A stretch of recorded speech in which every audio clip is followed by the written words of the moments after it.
ఈరోజు చేయబోయే recipe different type hot గర్జా ఇంకా samosas, short samosas snacks type ఈవినింగ్కి యూజ్ అవుతుంది. ఎవరైతే మన ఛానల్ని సబ్స్క్రైబ్ చేసుకోని వాళ్ళు చేసుకోండి. Baby vlogs funny.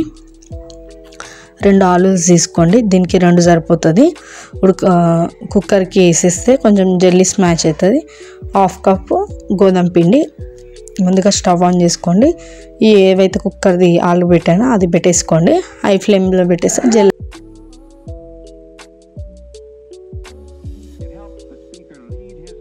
1 కప్పు పిండిది మెత్తగా పిసుకోవాలి. పిసుకున్న తర్వాత కొంచెం ఆయిల్ వేసుకొని సాఫ్ట్గా చేసుకుంటే కొంచెం ఏంటంటే ఇవి కొంచెం మంచిగా వస్తాయి, క్రిస్పీగా వస్తాయి.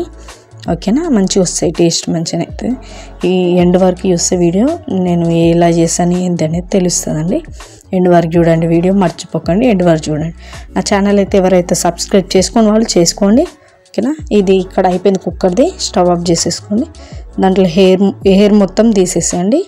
తీసేసుకొని ఒక నార్మల్ కూల్ వాటర్లో ఇవి 2 వేయండి, ఎందుకంటే మళ్ళీ వేడిగా తీయలేము కదా.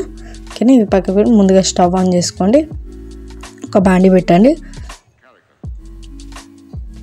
హై ఫ్లేమ్లో పెట్టేసుకుంటే కొంచెం హీట్ అవుతుంది జల్లి. 2 స్పూన్స్ ఆయిల్, కరివేపాకు, జింజర్ గార్లిక్ పేస్ట్, సాల్ట్, కారము, ఇంకా జీలకర్ర ఆవాలు, గరం మసాలా, యాలకుల పొడి, మిరియాల పొడి, ఆనియన్, పచ్చిమిర్చి ఇవన్నీ నేను ఇంగ్రీడియంట్స్ తీసుకున్నాను. 2 స్పూన్స్ ఆయిల్ వేసేసుకోండి. ఏదైతే ఆయిల్ హీట్ కాగానే చిన్నగా తరిగిన ఆనియన్ వేసేసుకోండి. ఇందులో నేను ఒక ఆనియన్ తీసుకున్నా, చిన్నగా తరుగుకున్నా, సరిపోతుంది నాకు. మీకు ఎక్కువ క్వాంటిటీ తీసుకుంటే ఓకే. పచ్చిమిర్చి 1-2 తీసుకున్నా, జీలకర్ర ఆవాలు ఇవన్నీ మొత్తం మంచిగా డీప్ ఫ్రై చేసుకోండి. మంచిగా ఫ్రై చేసుకోవాలి. మొత్తం దగ్గర కలపాలి. కలిపిన తర్వాత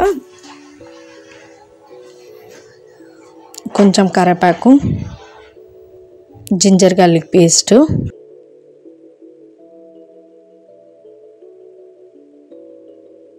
నెక్స్ట్ వచ్చేసి 1/2 స్పూన్ పసుపు. ఇది మొత్తం ఫ్రై అయ్యేదాకా, దగ్గర ఫ్రై అయ్యేదాకా జింజర్ గార్లిక్ పేస్ట్ ఏదైతే ఫ్లేవర్ వెళ్ళిపోయేటట్టు మంచిగా డీప్ ఫ్రై చేసుకోండి. మంచిగా ఫ్రై చేసుకోండి. ఫ్రై దగ్గరికి అయిపోవాలి ఆనియన్.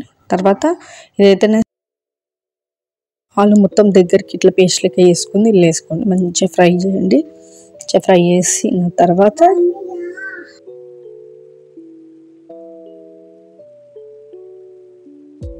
ఫ్రై అయిన తర్వాత కారము అయిపోతుందండి. నెక్స్ట్ వచ్చేసి కొంచెం సాల్ట్ తగినంత,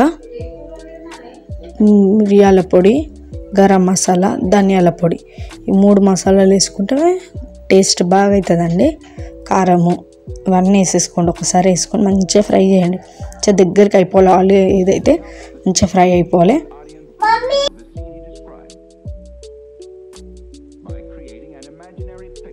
అంతే అండి, రెడీ అయిపోయింది. స్టవ్ ఆఫ్ చేసుకోండి. ఒక సర్వింగ్ బౌల్లోకి తీసుకొని పక్కకు పెట్టేసుకోండి. నెక్స్ట్ స్టెప్ ఏందో నేను చెప్తాను. సర్వింగ్ బౌల్లోకి తీసుకొని పక్కకు పెట్టేసుకోండి. చపాతీ చేసుకోవాలి. ఫస్ట్ ఏదైతే పిండి నానబెట్టుకుని చపాతీ చేసుకోవాలి. చపాతీ వేసుకున్న తర్వాత ఇట్లా రౌండ్గా షేప్స్, మీరు ప్లేట్ అయినా సరే, గ్లాస్ అయినా సరే, లేదు ఇంకేదైనా సరే, చిన్నగా అయినా సరే ఇవి చేసుకోవచ్చు. చేసుకున్న తర్వాత నెక్స్ట్ చూపిస్తాను నేను వీడియోలో. కాబట్టి వీడియో అండి వాళ్ళకి చూస్తే నేను ఏంది చేస్తాను, ఏం రెసిపీ ఏంది అనేది అర్థమవుతుంది. ఓకేనా, ఇప్పుడు నేను సర్కిల్ షేప్ తీసుకున్నా కదా, చూడండి. నేను ఇట్లా ఆలు పెట్టుకున్నాను. ఆలుది రెసిపీ ఉంది, అది పెట్టుకున్నాను. అట్లా ఫోల్డ్ చేసిన తర్వాత మధ్యలో కట్ చేయాలండి.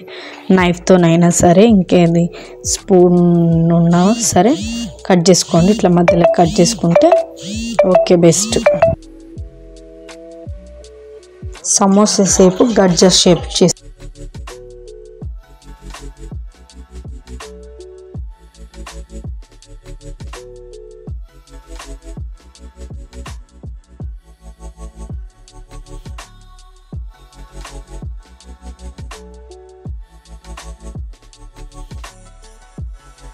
అవి పక్కకు పెట్టుకొని డీప్ ఫ్రైకి ఆయిల్ పెట్టేసుకొని, ఆయిల్ వేడి కాగానే హై ఫ్లేమ్లో పెట్టి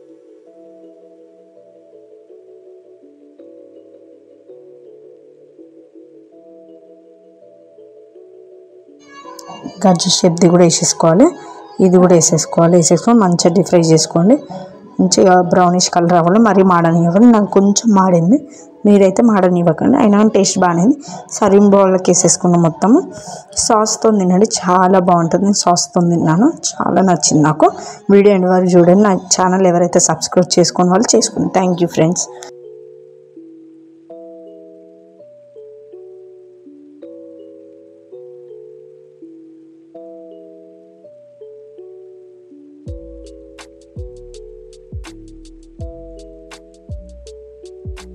మన ఛానల్ సబ్స్క్రైబ్ చేసుకొని వాళ్ళు చేసుకోండి ఫ్రెండ్స్. మర్చిపోకండి, సబ్స్క్రైబ్ చేసుకొని బెల్ నొక్కి ఆల్ అనే బటన్ క్లిక్ చేస్తే నా వీడియోస్ ఎప్పటికప్పుడు అప్డేట్ వస్తాయి. థ్యాంక్ యూ అండి.